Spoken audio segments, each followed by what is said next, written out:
በአገዛዙና በፋኖ ኃይሎች የሚደረገው ውጊያ ዛሬም ተጠናክሮ የቀጠለ ሲሆን የፋኖ ኃይሎች ባደረጉት ታላቅ ተጋድሎ ከ35 በላይ የብልጽግናውን ጦር ማለቁ ተሰምቷል።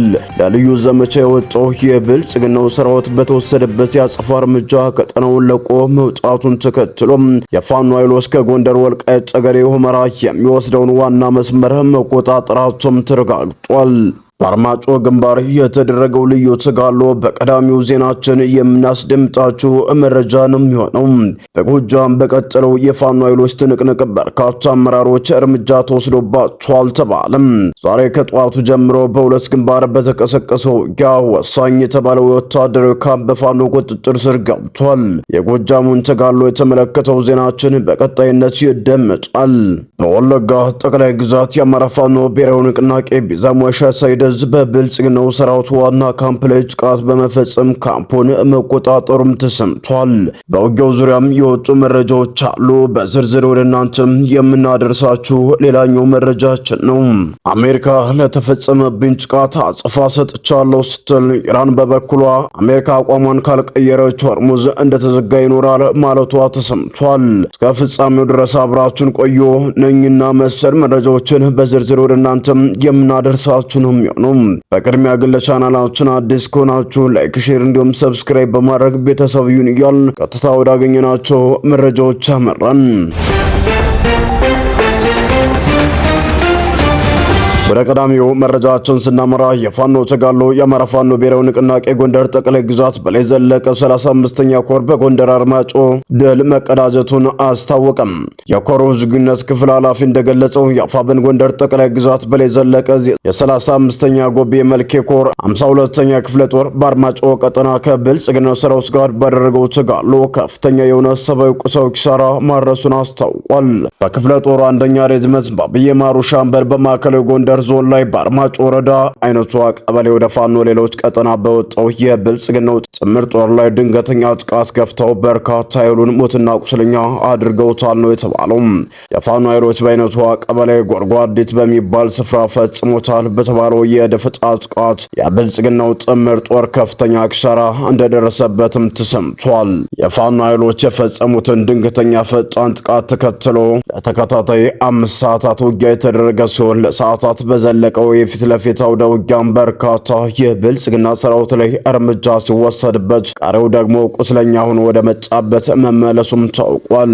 ፋኖ ባንዲራው ግርማይ በነበረው ውጊያ ጉዳት ያስተናገደው የብልጽግናው ሰራዊት አባላትን በዝርዝር የገለጸ ሲሆን ከዚህም ከያ የሚበልጡ የብልጽግናው ሰራዊት አባላት እርምጃ ተወስዶባቸው በዚያው አውደ ውጊያ መንገድ እየመሩ የነበሩ 6 የጸረ ሽምቅ አባላት ላይ የማያዳግም እርምጃም ተወስዷል ብለዋል።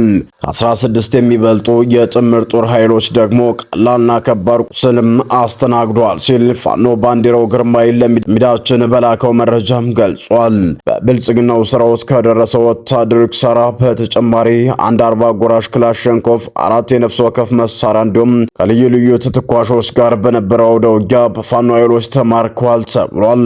በታች አርማጮ ግንባር ባደረጉት የፊት ለፊት ተጋድሎ ከፍተኛ ድል የተቀዳጁት የፋኖ ኃይሎች ከጎንደር ሁመራ የሚወስደውን ዋናውን መንገድ መቆጣጠራቸውም ተሰምቷል። ይህ በእንዲህ እንዳለ የአማራ ፋኖ ብሔራዊ ንቅናቄ ጎንደር ጠቅላይ ግዛት በላይ ዘለቀ እዚህ የሥራ ኃላፊዎችና ሌሎች አርበኞች ከአባት አርበኞች አደረጃጀት ጋር ውይይት ማካሄዳቸውን አስታውቋል።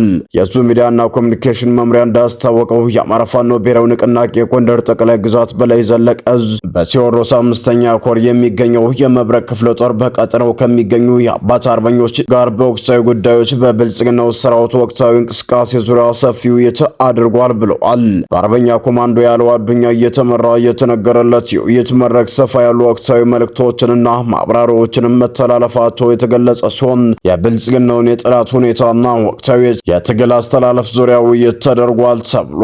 በመድረኩ የድርጅቱ ከፍተኛ አመራር አርበኛ ዘመነ ምረትን ጨምሮ ከተለያዩ አካባቢዎች የመጡ የድርጅቱ የበላይ ጠባቂዎችና የመብረቅ ክፍለ ጦር ከፍተኛ አመራሮች ተገኝተው ህዝቡን በብልጽግና ስርዓት የውሸት ፕሮፓጋንዳና የማደናገሪያ ዘዴዎች ሳይዘናጋ የጀመረውን የነጻነት ትግል በላቀ ቁርጠኝነት አጠናክሮ እንዲቀጥል ጥሪ ማስተላለፋል ተብሏል።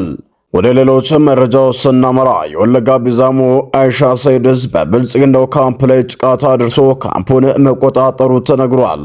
የወለጋ ቢዛሞ አይሻ ሰይድስ በምስራቅ ወለጋ ዞን ኪረም ወረዳ ባደረጉት ከባድ ትንቅንቅ የብልጽግናው ሰራዊት ሲተማመንባቸው የነበሩ ምሽጎችን በመስበር ከፍተኛ የሰው ኃይል ያከማቸበትን ካምፕ በማስለቀቅ ተቆጣጥሮታል።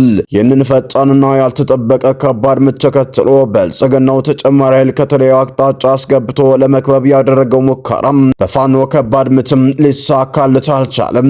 በዚህ የተነሳም የብልጽግናው ሰራዊት ንጹሃንን ኢላማ ያደረገ የከባድ መሳሪያ ድብደባ በኪረም ወረዳ አዲስ ዓለም ከተማ ላይ መፈጸሙን የአካባቢው ነዋሪዎችም ተናግረዋል።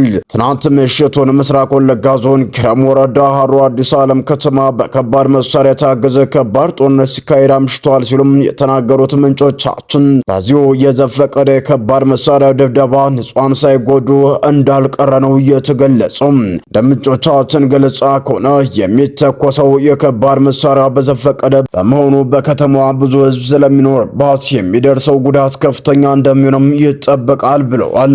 የአማራ ፋኖ ብሔራዊ ንቅናቄ ወለጋ ቢዛሞ አይሻ ሰይድስ ያለፉትን 3 ሳምንታት ያለማቋረጥ ከባድ ውጊያ በማድረግ በብልጽግናው ሰራዊት ላይ ከፍተኛ ኪሳራ ማድረሱን በተከታታይ መዘገባችን አይዘነጋም።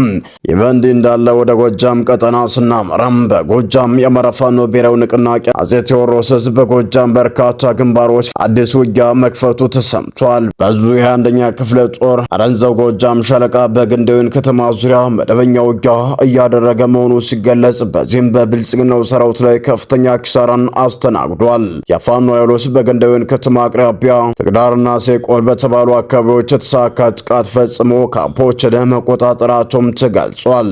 በእነዚህ ቦታዎች በፋኖ ኃይሎች በተፈጸመ ጥቃት በስፍራው የነበረው የብልጽግና ሰራዊት ሙሉ በሙሉ እርምጃ ተወስዶበት ቀሪውም ተበታትኗል ተብሏል። ውጊያው ተጠናክሮ እንደቀጠለ በተገለጸበት የግንደወይኑ ተጋድሎ የፋኖ ኃይሎች በብልጽግናው ሰራዊት ላይ በፈጸሙት ድንገተኛ የደፈጣ ጥቃት በርካታ ሰራዊቱን ሙትና ቁስለኛ አድርገው የቡድንና የነፍስ ወከፍ መሳሪያዎችን ማርከዋል።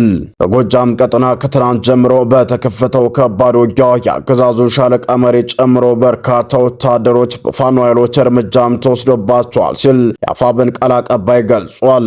በቀጠናው ነፍሴ ሳር ምድር የአፋብን ቴዎድሮስ ህዝብ በፈጸመው የተሳካ ድንገተኛ ኦፕሬሽን የብልጽግናው ሰራዊት ከፍተኛ ሰብአዊና ቁሳዊ ኪሳራም ደርሶበታል ተብሏል። ቴዎድሮስ 201ኛ ኮር የአባይ ሸለቆ ሻለቃ የፋኖ አባላት በምስራቅ ጎጃም ነፍሴ ሳር ምድር ወረዳ ሰፍረው በሚገኘው የብልጽግና ሰራዊት ላይ የተሳካ ኦፕሬሽን ፈጽሟል። የአባይ ሸለቆ ሻለቃ የፋኖ አባላት በነፍሴ ሳር ምድር በፈጸሙት ፈጣንና መብረቃዊ በተባለ ጥቃት በርካታ የአድማ ብተና ፖሊስ የሚሊሻ አባላት እርምጃ ተወስዶባቸዋል ነው የተባለው። የአገዛዙን ሰራዊት ሻለቃ መሪ ከነሙሉ ሰራዊቱ በፋኖ ኃይሎች እርምጃ ተወስዶበታል የተባለ ሲሆን የነፍሴ ምድር ተጋድሎ የፋኖ ኃይሎች ጥቃት 60 የሚደርሱ የአገዛዙ ኃይሎች ሲደመሰሱ ከ8 በላይ ፖሊሶች ላይ እርምጃም ወስደዋል። በዚህም የሚሊሻ ኃላፊውን ጨምሮ በሌሎች በርካታ መንገድ መሪ ሚሊሻዎች የፋኖ ኃይሎች በፈጸሙት ድንገተኛ ጥቃት እርምጃ ተወስዶባቸዋል ሲሉም አክሎም በዚህ ጥቃት 8 የሚሊሻ አባላት ደግሞ ክፉኛ ቆስለው ሆስፒታል መግባታቸው ነው የተሰማው። ወደ ባህር ማዶ ወዳገኘናቸው መረጃዎች ስናምራ የመካከለኛው ምስራቅ ውጥረት እንደገናም ተቀጣጥሏል። አሜሪካ በኢራን ላይ ከፍተኛ ወታደራዊ ድብደባን ፈጽማለች። ባለፉት ጥቂት ቀናት ታይቶ የነበረው አንጻራዊ መረጋጋትና ዲፕሎማሲያዊ ተስፋ በከንቱ ቀርቶ በአሜሪካና በኢራን መካከል ያለው ወታደራዊ ፍልሚያ ወደ አዲስና አደገኛ ምዕራፍም ተሸጋግሯል። የአሜሪካ ማዕከላዊ ዕዝ ምሽት ላይ በኢራን ወታደራዊና ስትራቴጂካዊ ተቋማት ላይ ከፍተኛ የተባለ የአየርና የሚሳኤል ድብደባ መፈጸሙን ይፋ አድርጓል። ሴንትኮም ለአንድ ሰዓት ገደማ የቆየው ይህንን ጥቃት ኢራን በዋሽንግተን ኃይሎች ላይ ለሰነዘረችው የጥቃት ሙከራ የተሰጠ ኃይለኛ ምላሽ ሲልም ገልጾታል።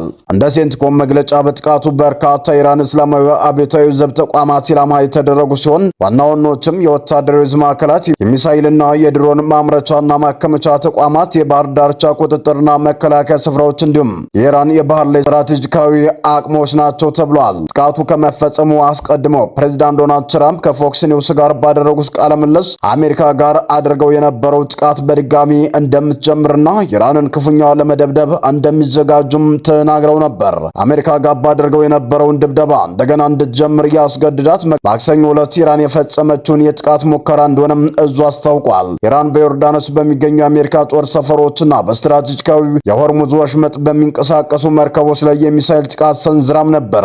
አሜሪካ የተተኮሱትን ሚሳኤሎች በሙሉ እንዲከሽፉ ማድረጓን ገልጻለች። የኢራን እስላማዊ አብዮታዊ ዘብ በበኩሉ በዮርዳኖስ የሚገኘው የአሜሪካ የአየር ኃይል ጦር ሰፈር ኢላማ ያደረገው በአሜሪካ ለተፈጸሙ የጥቃት ድርጊቶች ምላሽ ለመስጠት እንደሆነም አስታውቋል።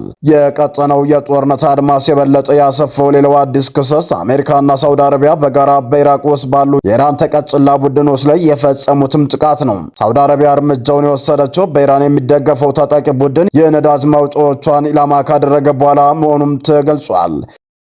ሰላም ጤና ይስጥልን። የተወደዳችሁና የተከበራችሁ የሚዳችን ቤተሰቦች ለሰዓቱ የነበሩን መረጃዎች እነዚህን ይመስሉ ነበር። በሌላ መረጃዎች እስከምንገናኝ በያላችሁበት ሰላም ቆዩልን።